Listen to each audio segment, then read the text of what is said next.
Hello everyone, welcome to From Nowhere to Nothing, Ontological Oxymorons. I'm your host, Joel Bouchard, a doctoral student in psychology, and with me today is Mr. Norman Gayford, a professor of English and philosophy. If there's a topic you'd like us to cover on the show, feel free to email us at fromnowheretonothingpodcast@gmail.com or contact us on our Facebook page. If you are listening to this episode close to the time of release, then there is a term informing the zeitgeist of the world that is as ugly as it is tired, similar to the tattoo design from the turn of the century that bears its name. And while the latter part of that statement may be a good-natured jab at men of a certain age, the former part is serious. But being tired of the ugliness of a concept doesn't help us to understand or address it.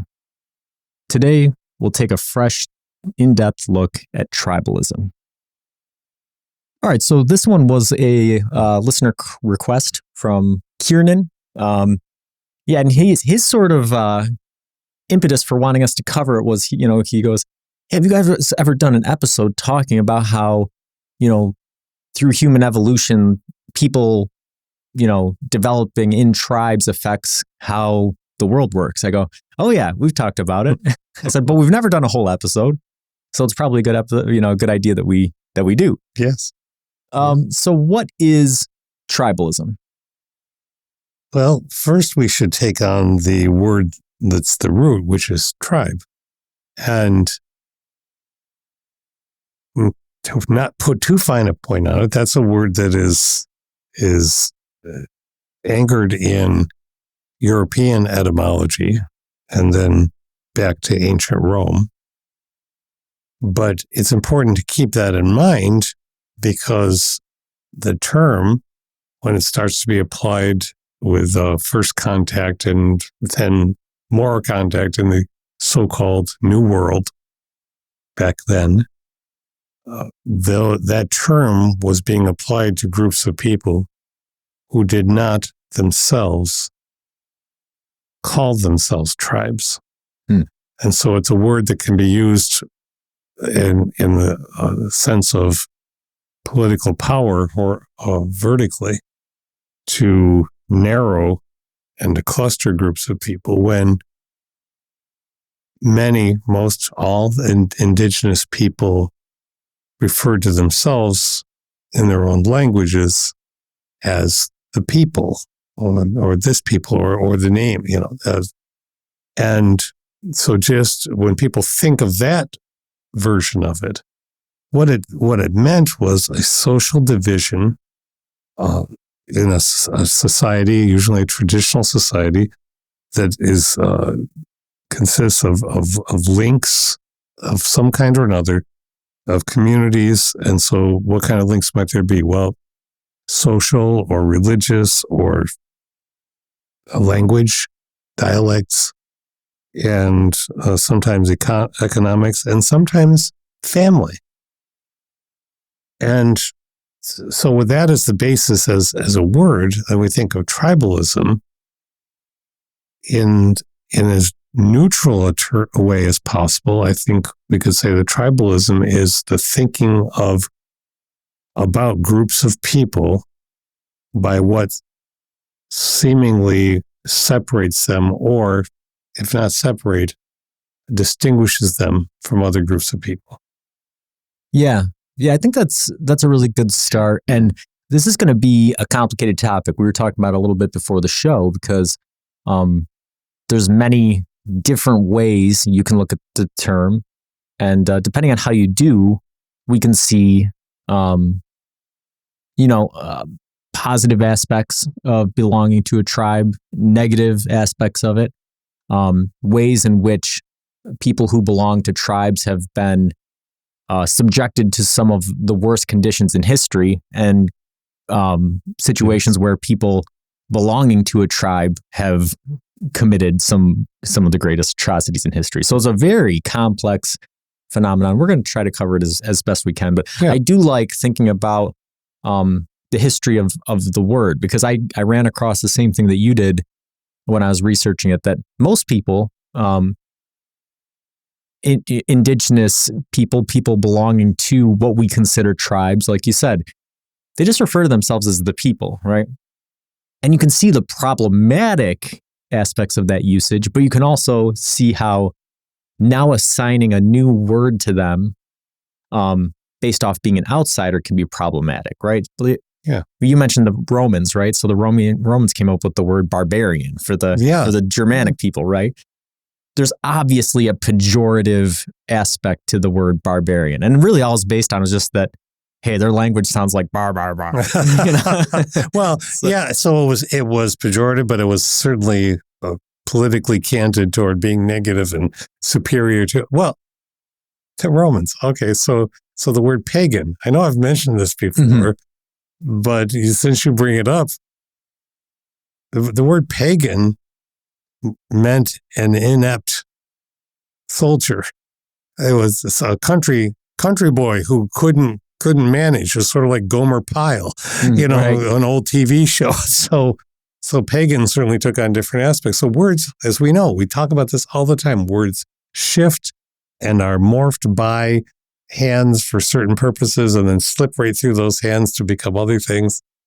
Yeah. And most importantly, they are an important part of power structures, right? Yeah. And I think I can't remember if it was on or off the air. We talked a little bit last week about postmodernism though, and the problematic aspects of it, but also the fact that there are important insights and applications of a postmodern view. And one of them is latent power structures in language. And so when you come across a word like barbarian or pagan or tribe. Right? There's an assignment, there's a latent power structure involved in how those terms are used to address different groups of people. And that's precisely it. And this is why I'm glad, is it Kieran? Kiernan. Yep. Kiernan, I'm glad somebody asked us to talk about this because made me think about it freshly. And that's what philosophy is about, is to say, well, let's take a term, let's dust it off. It's something that people use so much they don't even know what they mean by it necessarily, or everybody thinks they know what they mean and they really don't. So it's good that he suggested this to us. Yeah. And I think we'll find some of that as we go on. Yeah. So can you give us a overview of philosophical thought on tribalism throughout history? And I guess we could talk about how philosophers have viewed groups of people prior to the term being put into use, and even post use of the term, how philosophers have thought about it. But yes, but this time I want to start with current. There's to me, I haven't read him for very long. He was fairly fresh to me, and I want to read more of him. His name is Suleiman Bashir Dian.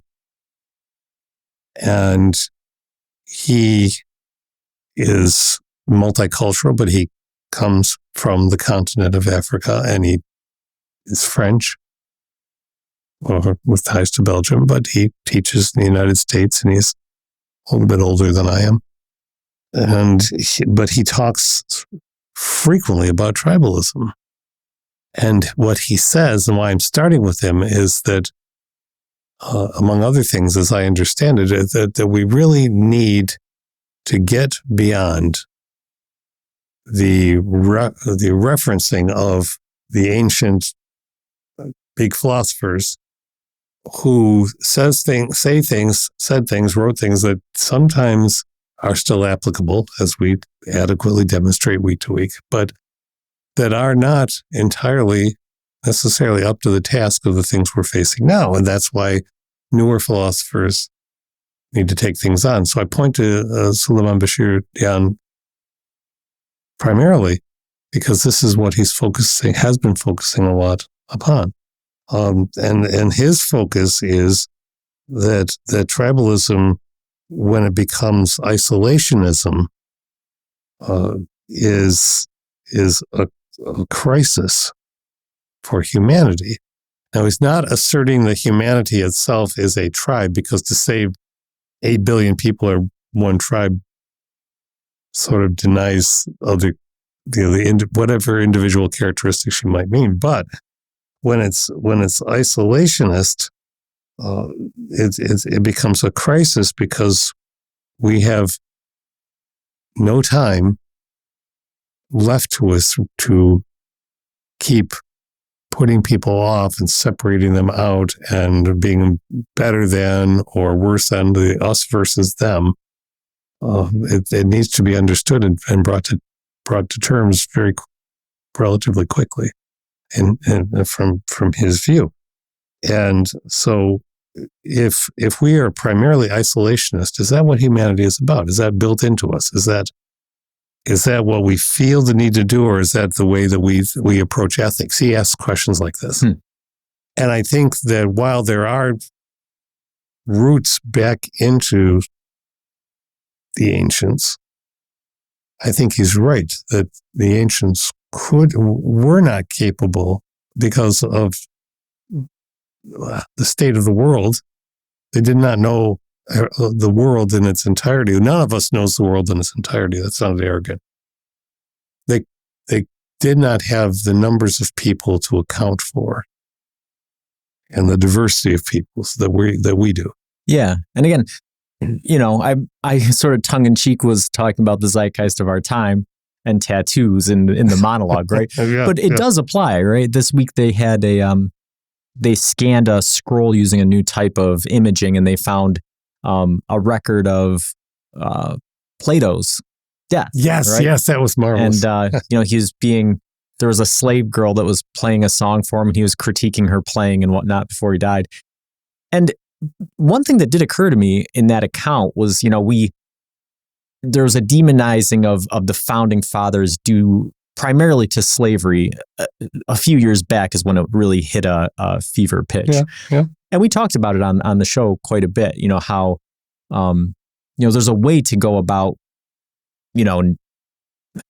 identifying the problematic issues of historical peoples while still identifying contributions that they made to humanity, yes. right? And I think that's sort of a clear example, right? We demonize the founding fathers, but nobody talks about the ancient Greek philosophers as, oh, well, they had slaves and they were terrible people, right? So there's sort of this selective and we know it, going but there's a selective thing because of the distance of time, I think, and that's not to be forgiven. It's to be encountered. It's like you said at the beginning. We need to take the rational structures of language and not throw them away the way deconstructionists wanted to. I do not forgive deconstructionists for much, but there's my bias.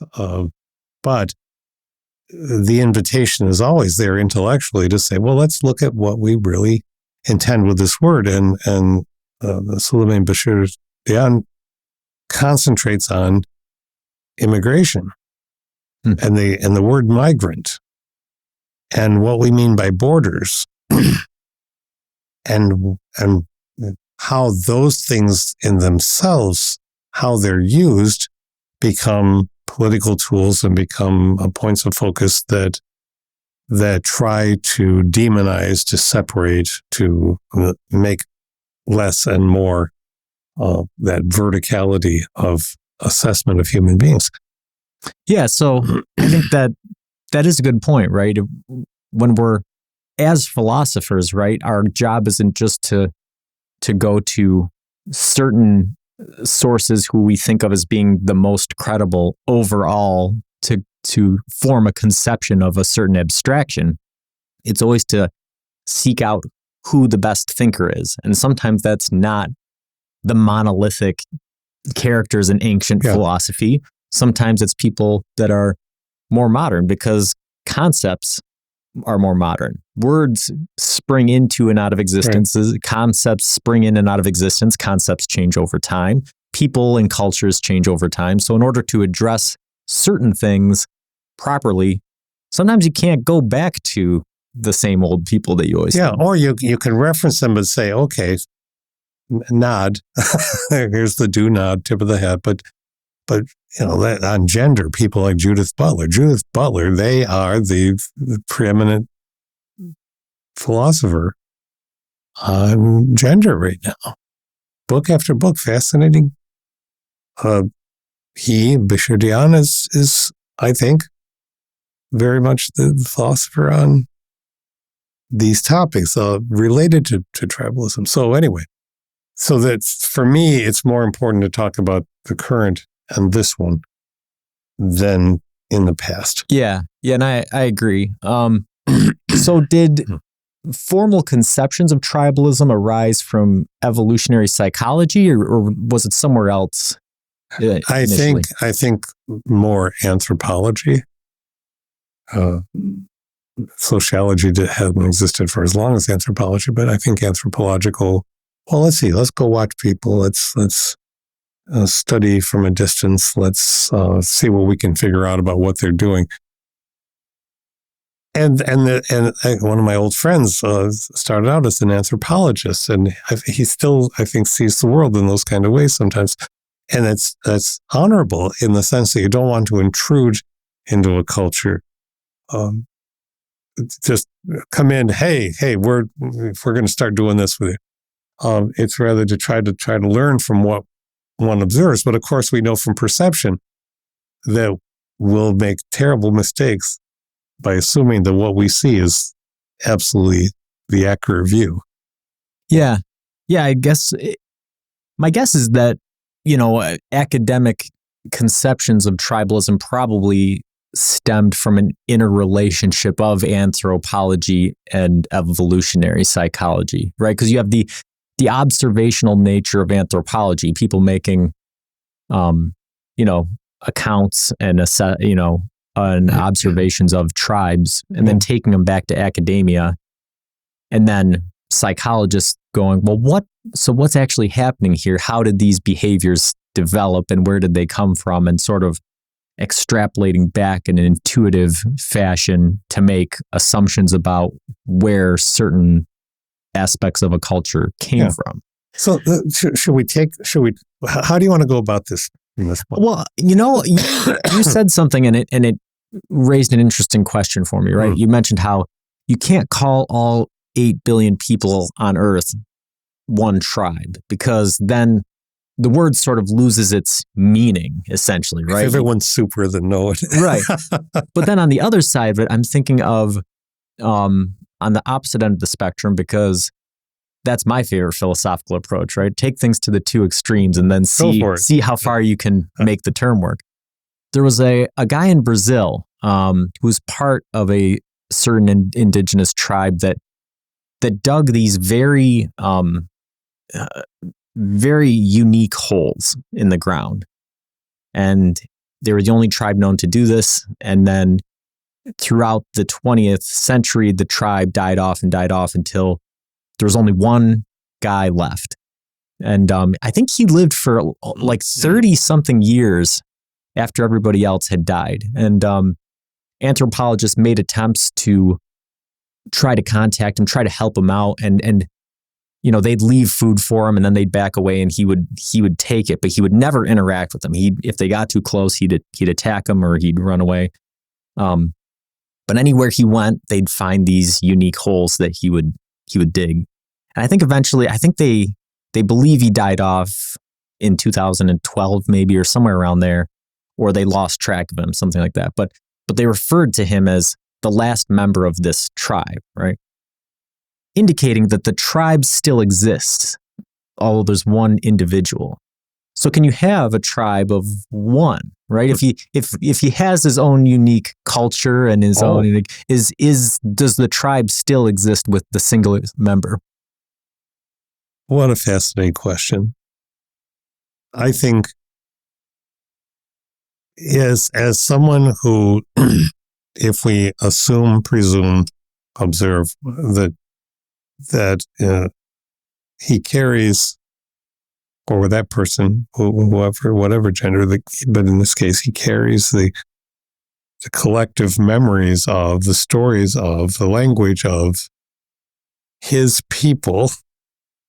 Just the phrase, his people, right? As opposed to other people. Well, what makes them his people? Because they live in that place?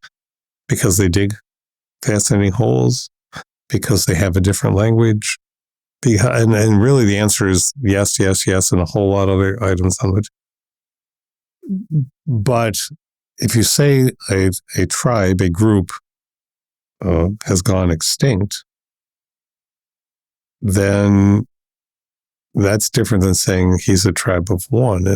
But I think as the story carrier if it falls to you to remember, and however you remember, if you don't write or you don't speak to anyone else, it doesn't carry on. But within, I think very much, just like, because I think if any of us, I think many of us have had moments when we feel utterly alone in a task that we're trying to do, or a situation that we're trying to modify.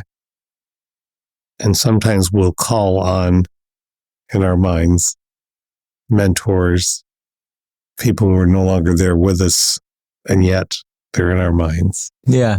And thus we don't feel alone. And so I think, I know it's kind of mystic, but no, I think that you've given a very good answer given the surprise nature of the question. And so I've had a chance to think about it a little bit more. So I'll sort of highlight, I think, please do. What you're trying to get at that I've sort of internalized a bit. So I think that it's situational, much like everything else. But I think that the important part here, right, is that the tribe did exist at one point. Yes. And now there's one person left who has the culture, right? That's different from me on my own, right?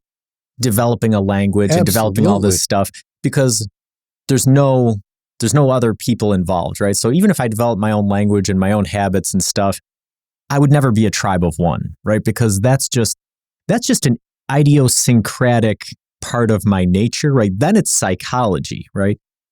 But if the whole tribe existed and they've died out and there's only one person left, that's still anthropological, right? For the very reasons that you were saying, right? Yeah. He's drawing on the mentors, he's drawing on what he's learned throughout his life, the language that he's had since birth, the ways of viewing the world, the environment, all of those things that existed for the tribe still exist, but now it's just only in one individual. So I think you can have a tribe of one, but I think that it has to occur under the conditions of extinction, right? I don't think that you can start with a tribe of one. I'm not necessarily sure that you can get to a tribe of one and then have the tribe somehow revitalize, right? Yeah. So I think that you can, but it's under very certain circumstances. This is the fun. You've thought that out. We bounce back and forth, and so you arrive at that. Yeah. So with the tribe of the whole world, right? I think that there's a lot of people who would say, we'd be a lot better off if we thought of humans as being just a single tribe, right? Just one group of people. I think that there's still problems there because of the nature of the word, right? Because we've talked about how the word tribe and tribalism was developed, and the power, the latent power structures and how it's sort of conceptualized. And if you go, okay, well, if humans are one tribe, that might account for some of the ecological issues that we're facing, if you think about it that way. It surely might. And I think it's utopian, and there's nothing wrong with utopian. I'm a Star Trek person, but it's very clear that in any fictional universe that is created to examine as stories, even if you have a utopian circumstance, not everyone subscribes to that utopian circumstance and all the elements. 8 billion people.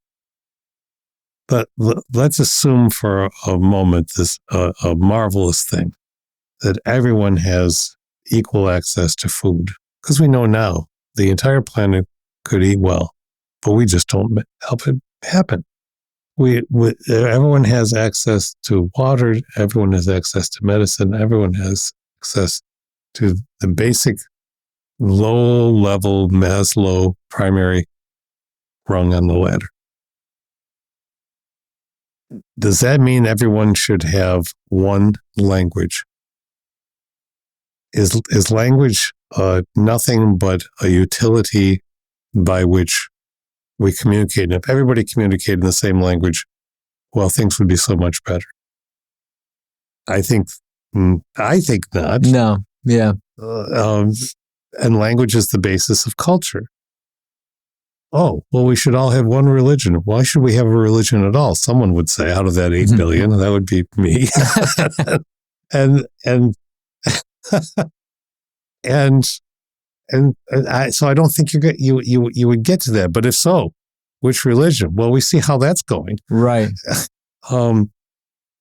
There's an interesting thing in my mind. It's going to be admittedly so paraphrased that somebody would take issue, and I in advance am not in any way trying to negate the power of sacred text. But I think a comparison or contrast is interesting. I'm not going to try to cite books and sections. There is a place in the Quran that essentially points out why the question is not a rhetorical one. Why do you think that there are so many different peoples? So they will come to know each other. In the Bible, one language, God zaps the Tower of Babel and just creates all these different languages for people so that they cannot understand each other and might have to start trying. I think the basis for some of this stuff is ancient, and you wanted to know the roots of it. And I, to me, thinking about all of it, I think there's a lingering wrestling with it in the very tales in the oldest books. Yeah. Yeah, I like this because you're just leading into all my questions. Great. So the next one I had was, is tribalism necessarily religious or faith-based at some level? No. That's not a knee-jerk answer. No, because tribalism can be based on many characteristics, as I said before. It can be based on dialect, it can be based on language, it can be based on ideologies.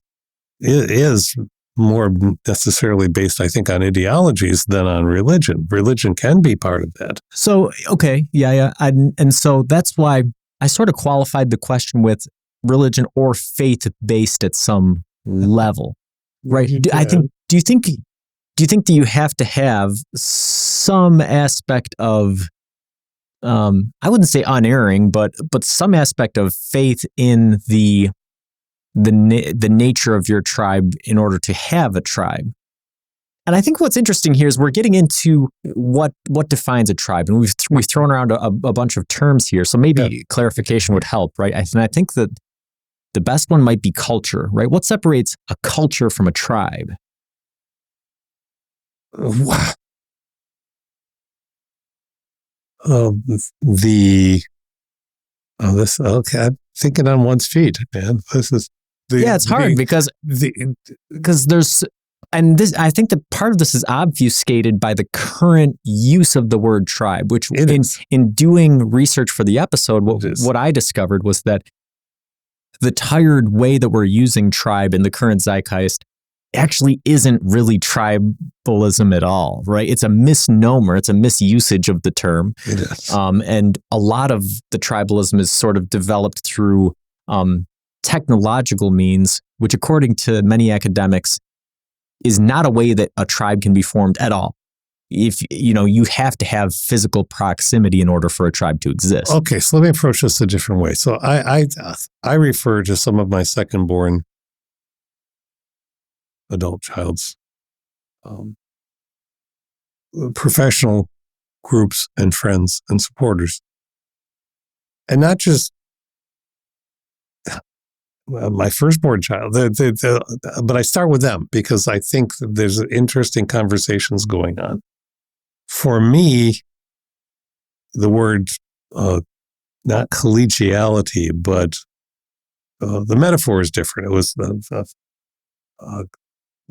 colleagues, fellow practitioners, people who believe in a common mission in education. So essentially, I had a tribe. I didn't get to interact with very many of them. Overall, in close terms. So I would even take an issue with the electronic. Well, we'll get to that. But the underlying question you asked, Joel, was is it if it's a faith in something? Yeah. Does it have to be faith based? Right? Do you have to have some belief in the? Is that a core element of a tribe? I think you have to have a belief in a set of ideas, a belief in the viability, the nobility of, or the better than-ness of it. And see, even that brings in that little stain of, better than what? Better than that other idea? Yeah. So can it exist without a faith in something? I guess probably not, but I would very loosely or broadly define faith. Yeah. And I think that this is where conceptions of culture get so complex, right? And this is what we've been alluding to throughout the show, right? Is that there are contexts and situations in which tribes of people exist, and there's nothing wrong with it. It's perfectly fine. It can be very supportive, right? And then there's also ways in which using the term tribe and tribal is a way of suppressing people, and then there's also ways in which we can also use that term as a way of demonizing oppressive peoples as well. You've just hit something. I didn't know we were going to get to it at this point, but we are. For me, the place where it tips into something negative, wrong, and damaging is its locus on the idea of the zero-sum game, or the economy of scarcity. Yeah. Because as soon as that specter lands and sweeps its wings around, then what happens is that, my tribe, I have to privilege my tribe because I'm not going to let you have what I have because we deserve it more, because we've set up a certain set of rules that says we deserve it more. Okay. Yeah, so this is interesting, right? So if we go back to my initial question, what separates tribalism from culture? Yeah. I wonder if that zero-sumness, and I did see some of this in my research, but not a whole lot, if that zero-sumness is integral to the notion of a tribe, right? Because culture is not a zero-sum game, right? Everybody has their own cultures. Cultures can interact, right? I can enjoy aspects of somebody else's culture, whether it's cuisine or entertainment or music, all of these different things. There's no conflict. But in part of my research, some of what I saw was that tribalism and the idea of the tribe is focused around competition for finite resources.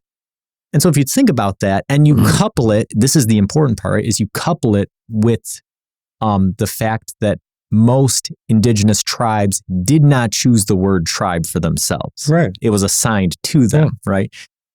Then you have an assignment of the zero-sumness to a group of people, which essentially bestows a savage element to that group of people outside of their will to accept that designation, right? Just you're saying, this is a tribe of people, and then the zero-sumness of competition for finite resources creates an otherness that has an essentially conflicted character with the outside world, whereas culture does not. Well. You've said that very well.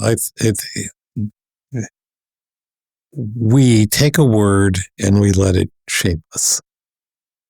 And unless we keep thinking about the word, we internalize the shape. And unless we're very careful and keep thinking about the word, then we solidify into the iteration of it that we think that we've understood. This is where ideologies, the word ideology gets tossed around like torpedoes in the political environment today. It's uttered as a negative term, but I think it's one that fits with tribalism, and this is how. If let's take the notion of a marker that is used, a sign, a symbol that is used to stand for a group. I didn't say the word tribe yet because we haven't determined whether the group is a tribe, but or see itself as such.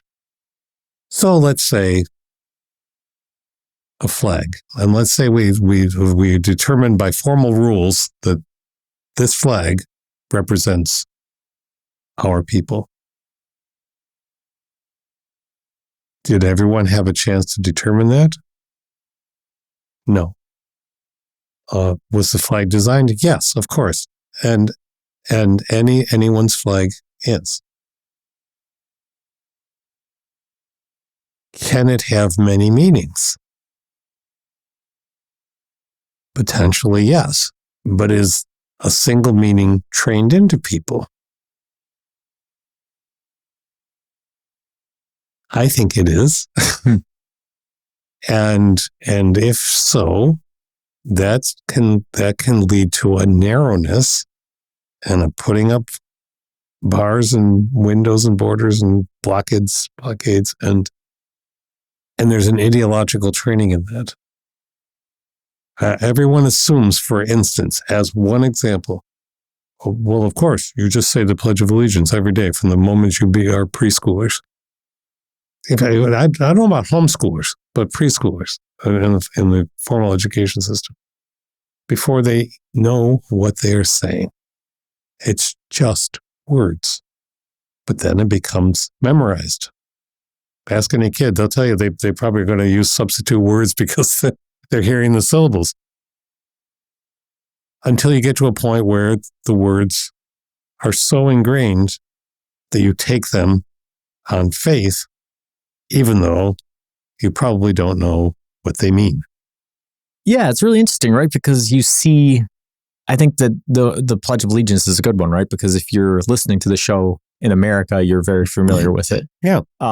But that is what happens, right? You have something with very powerful language that, because of the early exposure and then the repeated exposure, the thing itself sort of loses its meaning while also being ingrained into you. And it seems like, and we did a whole episode on symbolism, and I'd love to go back to it because there's no way you can do justice to that sort of idea in a single episode. But symbolism is an even broader abstraction than language. And we talk about the issues that we have with language and how our ability to describe reality using words is extremely limited. And again, we can't be deconstructionists and say that it means nothing. No, right? Of course not. We can convey knowledge between us using words, but makes establishing definitions important, and the limitations of definitions is important. And symbolism goes far beyond that, right? Because now you're not even using words, you're using visual cues.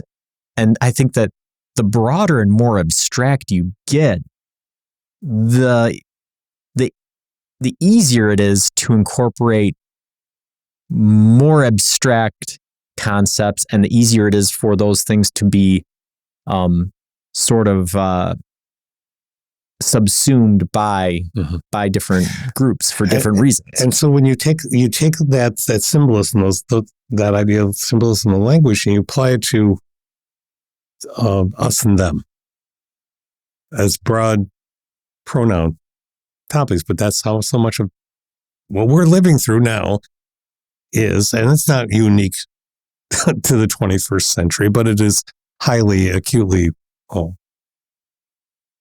stringently alive in the 21st century. All right, so us and them, what separates us? Well, let's just play the game. That's not even, we don't even know who we're talking about, right? Us and them. What separates us from them? Yeah, I mean, they're out there and we're here. Okay, so spatial arrangement. We're here and somebody's coming here. Oh, they're them. Mm-hmm. Well, they might be okay if what? If they do what for us? And I'm not trying to, I don't have a loaded question here. No, and I think that it is an important thing for understanding tribalism, right? Because that was, like I said, that was part of what academics have seen in the past, is that, or what they've been discussing, is that they don't see current uses of the word tribalism as accurately representing tribalism because they think that there's a physical element involved. So we're a tribe because we're in close proximity. But this idea of certain political parties being tribes, that doesn't really count. And so do you think that's the difference between a tribe and an ideology is the lack of a spatial relationship? I think that that's part of it. But I think precisely you talked earlier about the technology, the proliferation of all the communication methods and the instantaneous nature of that. Not for everyone. There are lots of people still don't have that instantaneous access. It reduces thought of a considered mulling it over, contemplating, meditative kind. And so it often leads to knee-jerk leapfrogging of assumptions. But I think that the idea of a space, I think that this is where the political thing happens, because you can't avoid the metaphor of space. Give our country back. What? Back from whom? Who took it? And those questions should be diffusing. They shouldn't be accelerant on the flame. They should be offered as, what do you mean? Take it back from whom? And then you start thinking backwards and saying, okay, well, if it's our country, then there's an implied tribalism.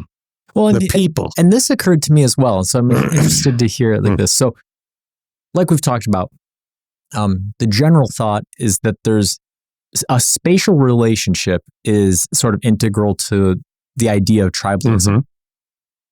But a temporal relationship isn't, right? Tribes, you can belong to the same tribe even though you've never met members that were dead in the past, right?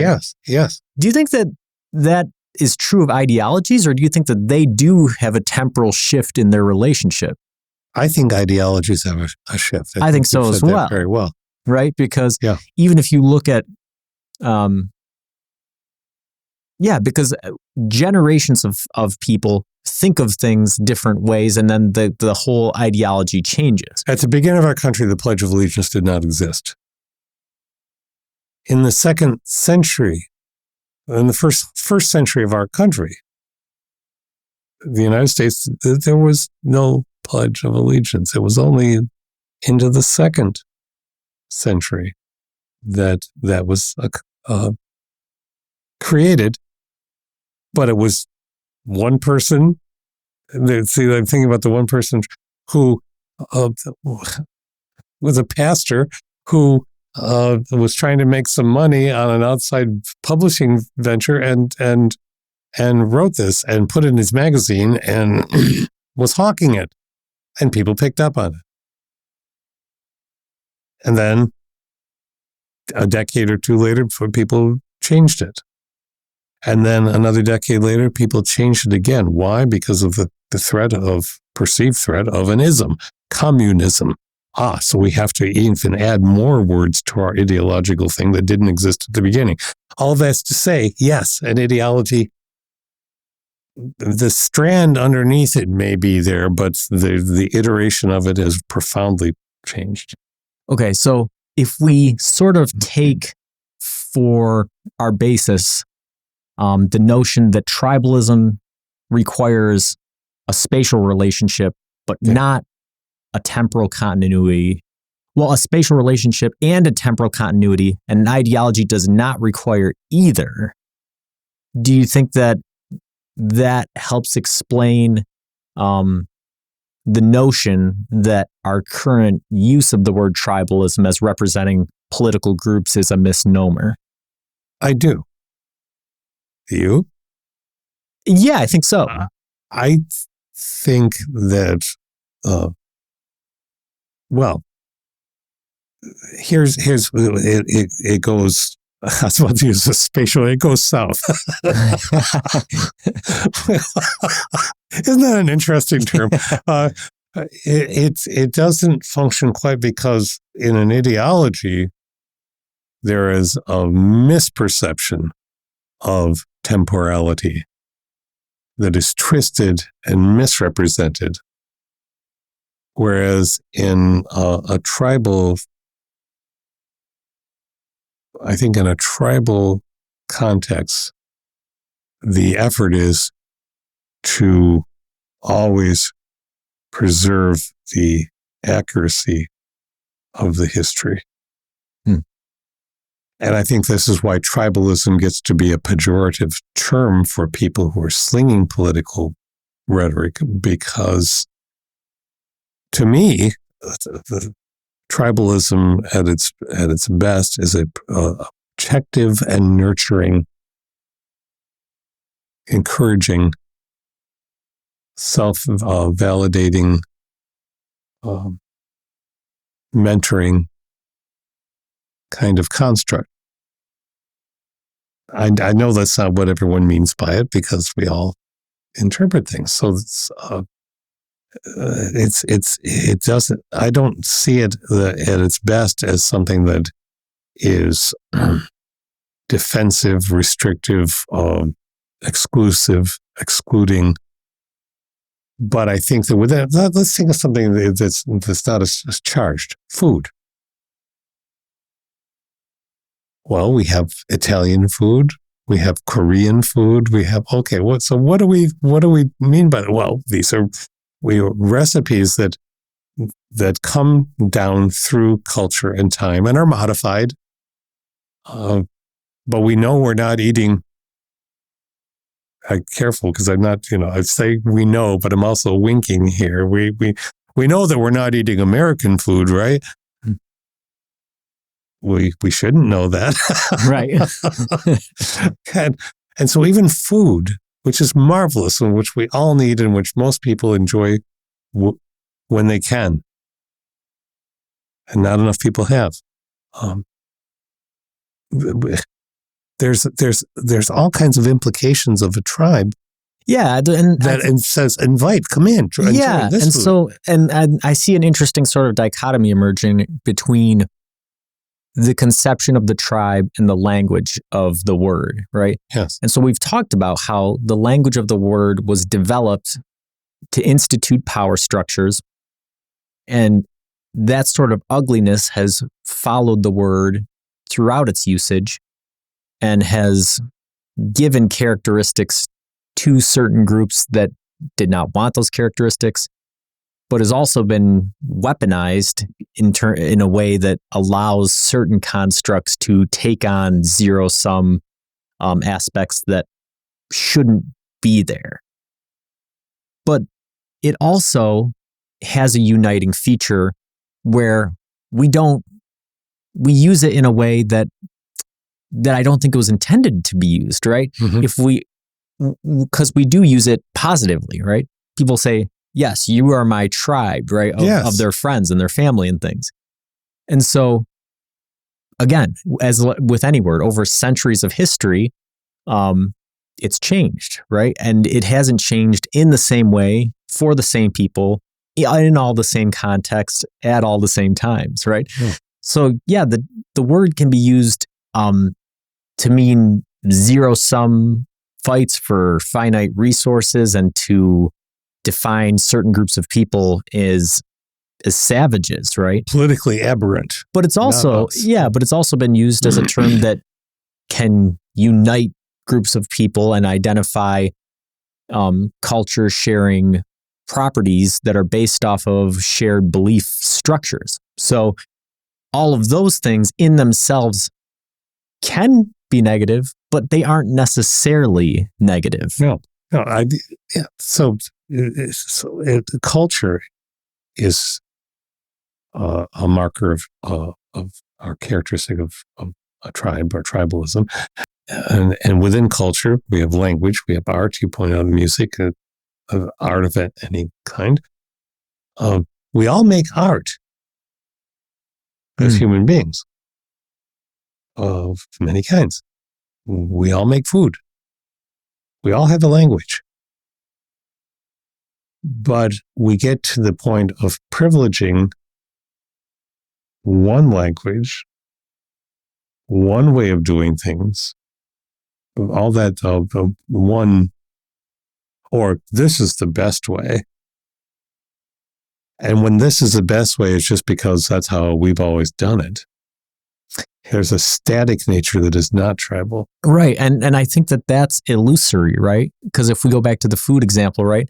If you eat Italian food in America, there is a distinct American influence on the nature of the Italian food. Or for an even more pertinent example, Chinese food, right? Chinese American food is not Chinese food at all. No. Right? The same thing with music, right? You see this a lot in music. People will say, oh, well, this is my music, right? And this is the best music. And you go, well, yeah, but that music is informed by a historical amalgamation of different music genres, that without that influence, your genre of music would not exist, right?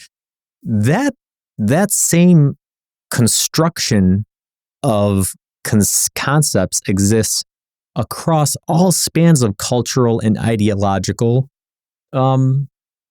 being, right? Anything that you're doing is not a pure thing that has existed throughout history, right? It's something that has changed and been developed and has had numerous influences and sources of influence.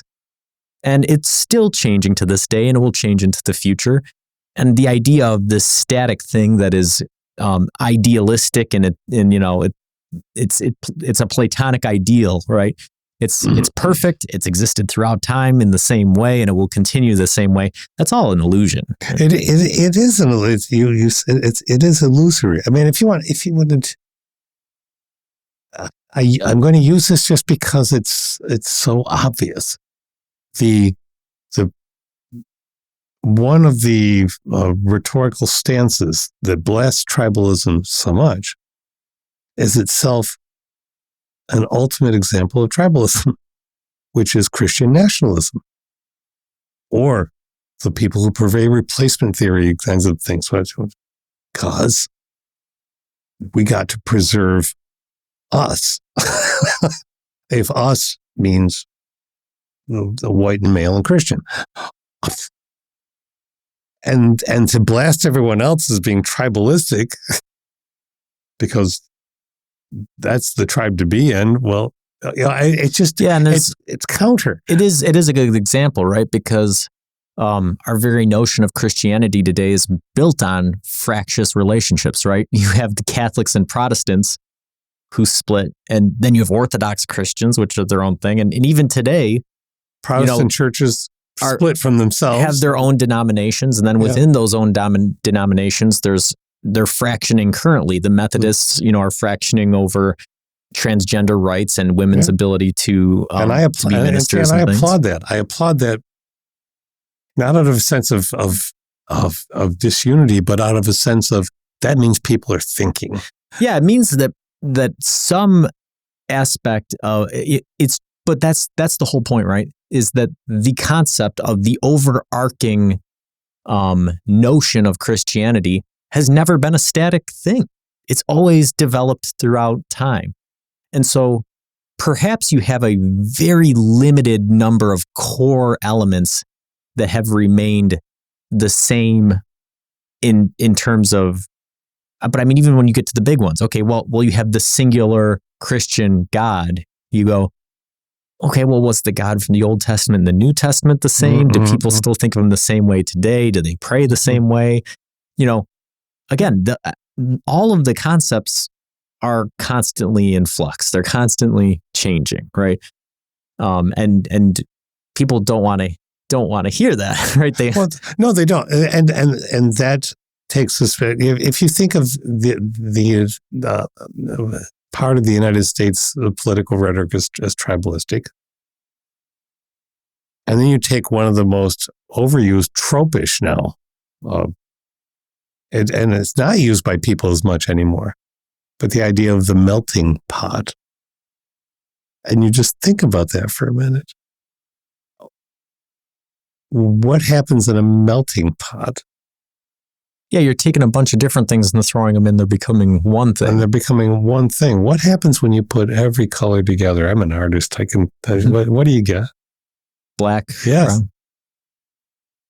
So the melting pot is not going to appeal to some group that has a tribalistic sense of how much melanin you have.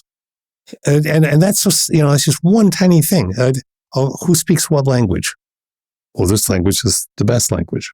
Is it? Why? Is it easier to learn than others? Does it have fewer rules? English, arguably. It's the hardest language. That's right. So, do you think there's been a societal turn away from cosmopolitanism? Or do you think that cosmopolitanism has sort of been an elusive ideal that we've always been pursuing, idealistically, but people have never actually been on track to actually get there? I'm going to walk down the center of that question because I think it is an ideal and I think we come in some spaces, we come closer to it, and then we slide away, and then we get closer to it. But I certainly think there's more now in our fractious place than there was. What was the first part of the question? Do you think there's been a societal turn away from cosmopolitanism? I think there is a coercive political push away from cosmopolitanism in those who in the voices of the political nature that de-emphasize education, that de-emphasize otherness of any kind. That I think that there is a societal, formalized or structural push, not universal, thank goodness, but present, that wants to remove the idea of cosmopolitanism. Yeah, it's interesting, right? Because we talked earlier in the episode about how Plato, the founding fathers, these people they owned slaves, and how historically, right, you see this reflection. As you reflect on history, you see that there's people who have contributed in great ways to cosmopolitanism, right? Mm-hmm. To civilization, advancing human knowledge and culture, who were flawed, right? They had certain things that we all are, right, which were acceptable at the time, but which, since we have become more cosmopolitan with time, we have identified as being oppressive, restrictive, inhumane, right? And we know that these things still exist today. And in certain parts of the world, they've gotten better, and in certain parts of the world, they're just as bad as they ever were. So I guess the way I think about it, right, is cosmopolitanism is sort of this Sisyphean struggle, right? Where mm-hmm. I think that we want to become more cosmopolitan, right? We have this ideal, right, that everybody is born equal and has indelible rights, right? But then our political operationalization of these ideals tends to be diametrically opposed to those conceptions. So it kind of raises the question with me, right? Is tribalism an issue of nature versus nurture? Do you think cosmopolitanism is this sort of enlightened human ideal, and tribalism or idealism, right? The term is so fraught, even at the end of this episode and all the defining that we've done, using it, I still feel like I should be using a different term, right? So, but I think that the listeners understand where, at this point, where we're going with it, right? So is cosmopolitanism this enlightened human ideal?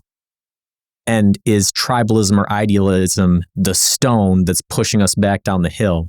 And if so, is that stone nature or nurture, do you think? Ooh, well, tread.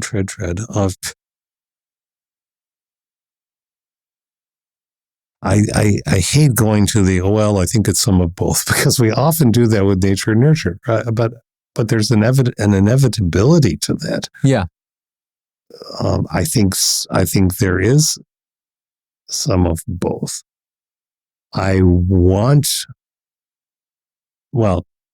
Nurture is the cosmopolitanism. Nature, if I'm going to go, I'll go with the model. Nature is the stone. But as the existentialist said, Camus, and the stone came back down. This is good, because now I get to wrestle with the stone again. Yeah. Yeah, I think that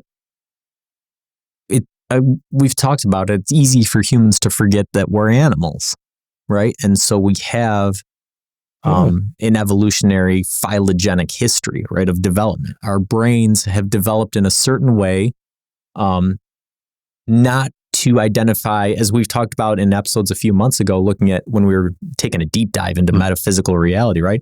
Not to identify truth, but to identify things that enhance our fitness, our ability to survive, right? And some of those things that enhance our ability to survive do not support cosmopolitan ideals, right? They support tribal conceptions. We want the people who are closest to us to have our backs so that we can survive. Right. But I think that nurture, nurture comes from nature, right? There's also something in the human brain that allows us to sit here and think about abstractions and to wrestle and reason with them and to identify that no, everybody is born as humans and everybody should have certain rights, and we should work towards making sure that people have access to those things, right? And so I think that ultimately it's all nature, but I think that based upon the situational, contextual zeitgeist that you're born into, it's going to determine how big that stone is that you're rolling up. It really is, because again, the idea of history, 600 years ago, even a shorter time, 600 years ago, there was no evolutionary result of dealing with a population of 300 or 400 million people as one country, or a billion people as one country. So I think it is possible to say that we aren't wired well enough yet to be interacting with the numbers of people that we interact. Yeah, and it was interesting. I don't know if you ran across this, but I saw it.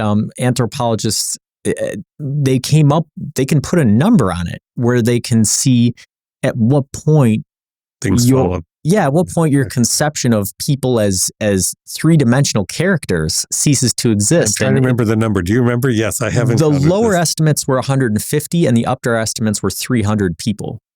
And that's it, right? Once you've identified somewhere in that number of people belonging to one group, the people themselves tend to cease to exist as fleshed out human beings, and you must resort to stereotypes and biases and other heuristics. But you push back against it, but still, that's where we are now. Yeah. Right? And so when you're talking about numbers, here in America, right, just America as a whole, that are 1 million times larger than the upper estimate of that number, right? You go, it obviously makes sense, right? I can't think of every single person in America as a in-depth character, right? No. Because I don't know them all, right? So I have to resort to stereotypes. If you talk to me about somebody from Wisconsin or somebody from California or Florida, immediately something pops into my mind, right? And is that stereotype wrong? For a good number of those people, yes. But that's part of human nature, is the heuristic sort of conception of trying to make sense of the world. In making sense of that world and in identifying everything you just did, that places you in the position, and this is the vital part of everything we're talking about, that places you in the position of encountering individuals and adding one more. So it's 301. Right. Right. Or outside of those interactions, right? Fighting against the nature urge to segregate into tribes and embracing the nurturing, ideal of cosmopolitanism and being open to experience and being open to accepting different views and inputs. Even say once or twice a day, I think, because I fall into generalizations all the time, and it's ugly. Things I say about Republicans, but not always. And I could say the complete stereotypic. And I have some very good friends who are, but I do. So, but I think if we can say humbly, at least once or twice a day, you know what? I really don't know all of these people that I'm talking about. I'm building on what you just said a moment ago. So at least I shouldn't try to say, oh, they are all trying to X. Mm-hmm. Yeah, because, and especially with something as diffuse, and I think this is where we get back into tribalism being a misnomer for the term, right? Because a tribe has a set of, culture that binds them together.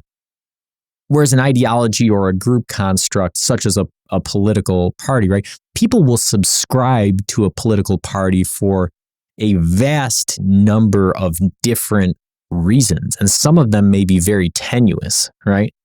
And some of them may be very immediate and localized. Yeah.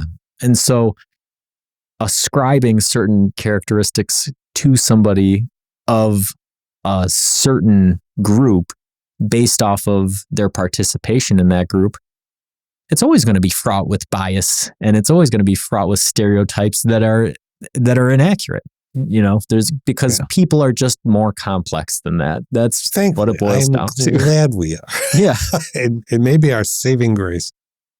All right. So shout out to Kieran. Thanks for suggesting this episode. If you ever have a topic you want us to cover on the show, feel free to suggest it to us. As you can see, we will cover it.